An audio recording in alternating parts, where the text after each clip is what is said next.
We have our hole cut for our MaxxAir fan, and we're getting ready for our install.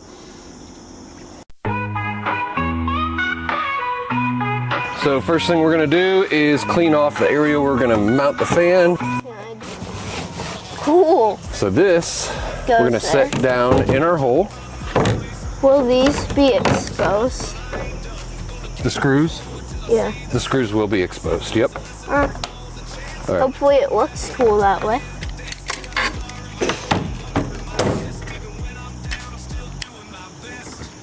So I'm gonna not clamp this super tight because this is just in plastic. So we don't wanna crack it. All right, now I'm gonna take the drill and I'm gonna mark where all the screws go.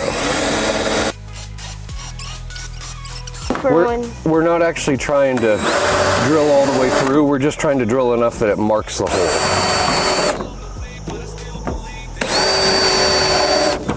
If you're installing this on the roof of like a van or a regular camper, you're just going to be going into sheet metal, so you don't need to do what we're doing here. You can just drill and put the screws right in. We have a metal frame around ours, so the screws won't just go right into it. So I'm going to drill all the way through and get all of them ready to go, and then I'll put the screws in to secure it in place after I have everything all mounted. So go ahead and mark those three. I'm gonna go grab a Phillips head screwdriver. Don't go deep, just give it a little spin. More. All right, that's good.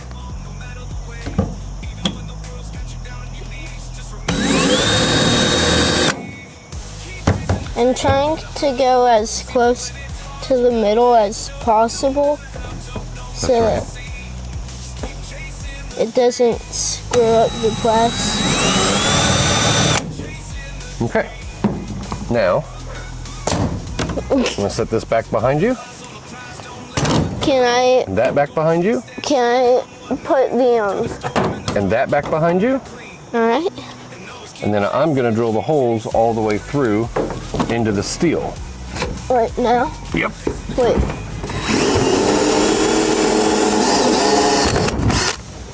That went by really fast. Ah. That's not what I wanted to have happen. What happened? It broke. Is it in the hole? Yeah.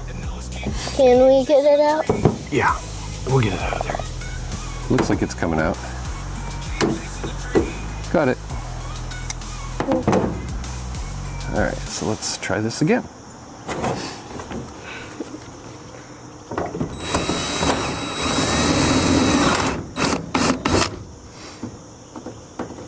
You're doing great, Dad.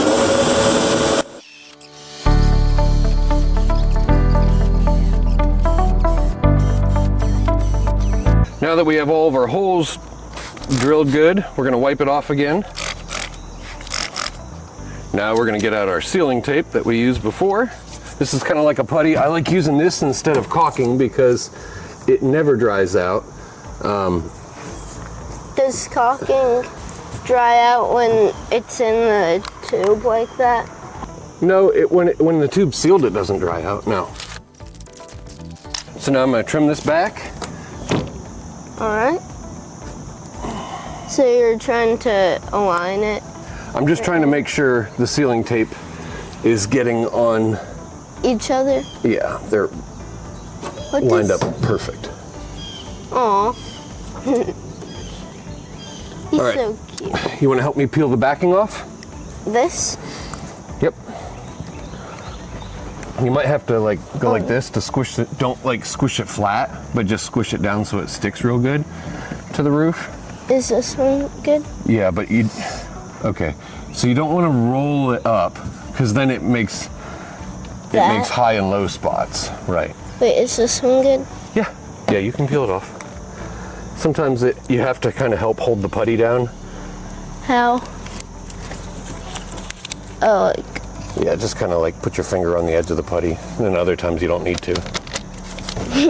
I like that gray. It looks like Tomcat gray. Do you have to be really fast when you do this? Nope. No, it's kind of nice because you don't have to rush at all. It never gets dry. So this is what I was trying to avoid, is having these little gaps at the ends. But I can just do this. Yep. And blend the gaps together. Just like we did on our pizza. Yeah, when we were making stuffed crust. It was a lot better than last time. That's what happens when you do things more than once. You get better at it. All right. So we're going to set that in the hole. Yep. And it's a little sticky, huh? Yeah. Really. Put this in the trash, or in my pocket, so we can put it in the trash later. It's stuck. All right. So you just have to drop it in straight. Pick your hand up. We're going to lift it back up again. Will it make it less strong? Nope. Now we're good. Right. So before we squish it down, I'm going to peel the putty that's sticking out on the edges out, because there will be more that comes out once we run the screws in. So I'll do these two. I'm just gonna get that edge back a little. Can I do these two, Dad? Yeah, watch. Just sort of trace it. All right, pull that off. Can I do it? Oh, you want to do it with the knife? Okay. Yeah. I thought you just wanted to peel the putty back.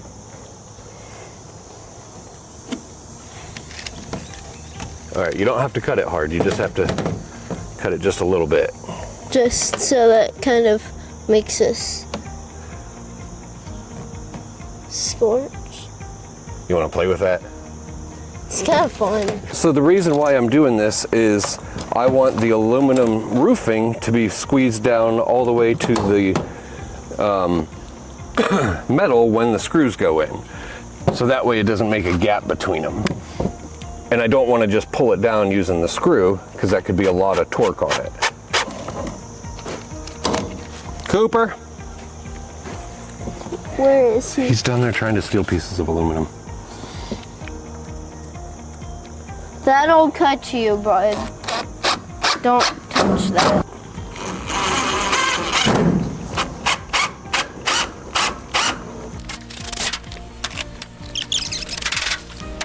So what I like to do is put the screw in the middle first on each side, and then work my way out to the corners. If you start on the corners and work your way in, you might end up with too much material in the middle and it kind of bubbles up. So it's best to start in the middle and work your way out.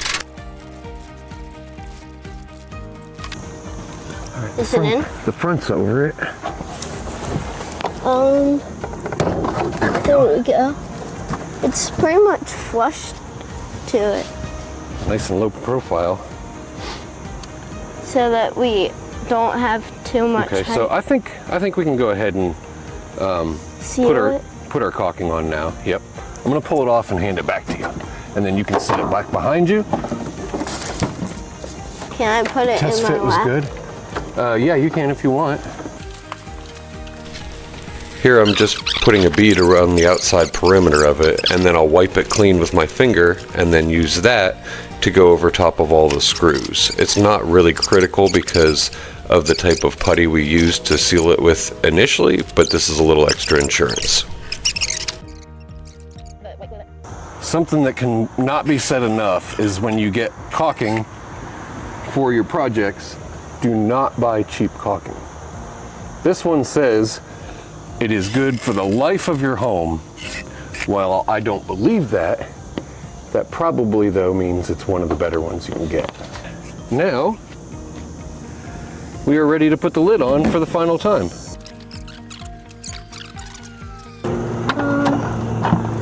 We're lined up over here. Is that all the way in? It is, I think That so. looks so good. Now we have 4 screws to put in that secure the lid to the flange that we just installed.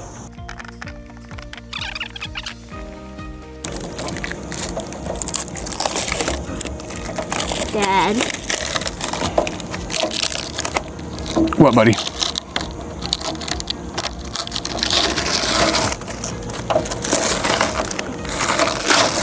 So nice and shiny. What's that for? That's just where the where it was pulled out of the mold. It's fine, it's not leaking or anything. That's the way it's supposed to be. Do you know why we went with a MaxxAir fan over a different type of fan that's cheaper? Because it works better. It does work better. They're quieter. They have multiple speeds. This one is the 4-speed model. The way this lid is designed is the biggest difference though. You can drive down the road in a rainstorm and you still won't get water inside of it. Most fans, when you open up the lid, it's gonna get wet inside if it rains. This one, it stays dry all the time, just from the way this dome is shaped. It doesn't have it that way. Most of them, the lid is only as big as the opening, so when they open up, rain can come over the edge. Since this has this dome that hangs over off the back and out the sides more, rain can't get in. And it looks really good. And it does look really good. They're low profile. There's several options for them. You can get a white lid, a smoked lid, which is what we have. I think there's one other option too. You can get them thermostatically controlled, so that way anytime the camper gets above 75 degrees inside, it'll automatically open up on its own and turn on. You can also have a remote that opens up and closes it and controls the whole thing. And you can also buy wall switches for these too. So if you have a high ceiling or you're a short person, you don't have to reach up and press the buttons on it. So that's it on the outside. Let's move along to the inside. All the work's done on the outside, and as you can see, they send this tall flange. It's about 4 inches too thick for our roof thickness, so we're going to cut it down to size. So our roof is 1 inch thick, and this flange is about 6 inches. So we're going to cut it down to 1 inch. So what I like to do is just put a little mark in each of the 4 corners.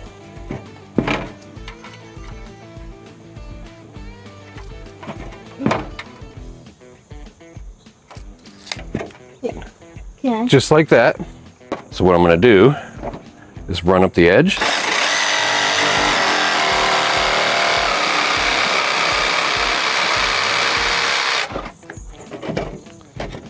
In all 4 corners. It's hard to use a straight edge to draw a line on the inside, so I just like to use tape to connect the corners together. What size is that? That's all the sizes.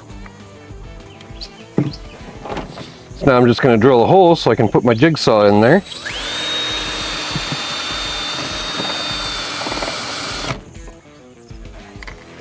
This is trickier than I imagined. This isn't going to work either. You know why? Because I can't fit the saw inside of there. I can't because the edge doesn't let it get close enough.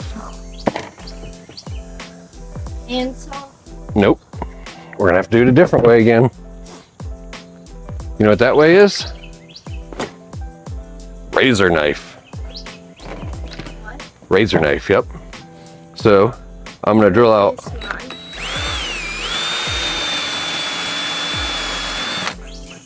I'm gonna drill out all 4 corners. Can we use my pocket knife? No, we're gonna use a razor knife. It'll be sharper. And we don't want to make your pocket knife dull doing a job it's not meant to do. So watch this. We got it there. Got a razor knife.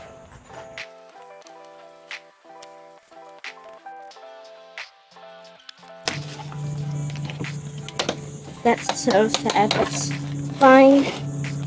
It's okay. Can I break off this one now? Yep. Other way. Other way.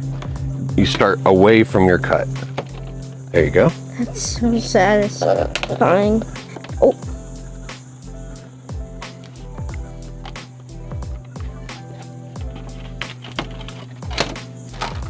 Let's take it inside and see if it fits.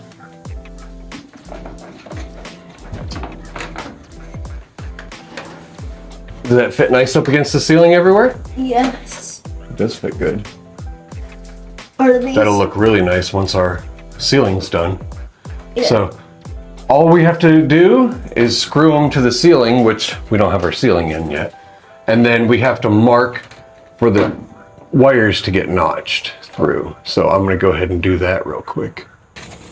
So I put our notch in. All I did was drill a hole with the unibit and then trim the edges back to knock the piece out. Easy as that. Now that everything's mounted on the top and we have our trim piece notched out for our wiring, we have to route our wiring. What I would like to do is bring it through this piece and then through this piece and there down the side of this tube.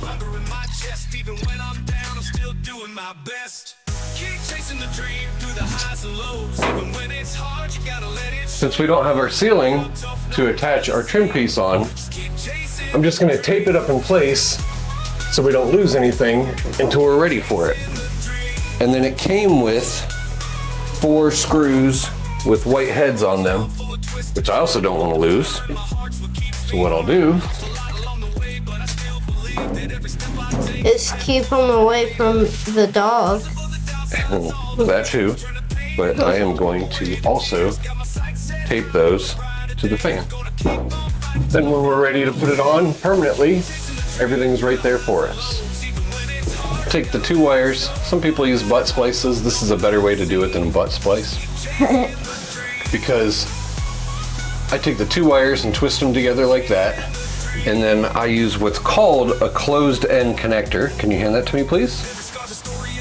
I refer to them as a top hat because it looks like a little tiny pilgrim hat. Stick that on the end.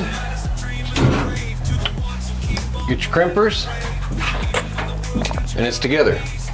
The reason why it's better, in my opinion, than a butt splice is on a butt splice, you put each end into it and then crimp it down. So there's actually 2 connections. With a closed end connector or a top hat, you only have 1 connection. There's not a connection on each side like a butt splice. It's just both wires are mated together and crimped in place. Let's see what happens.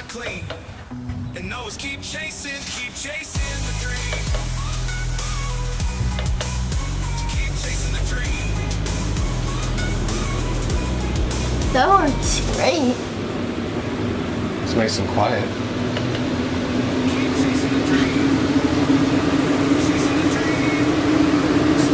It's on the path, don't let it slip away. Gonna chase that dream, come what may. Through the storm and the struggle, keep the fire clean. And always keep chasing the dream.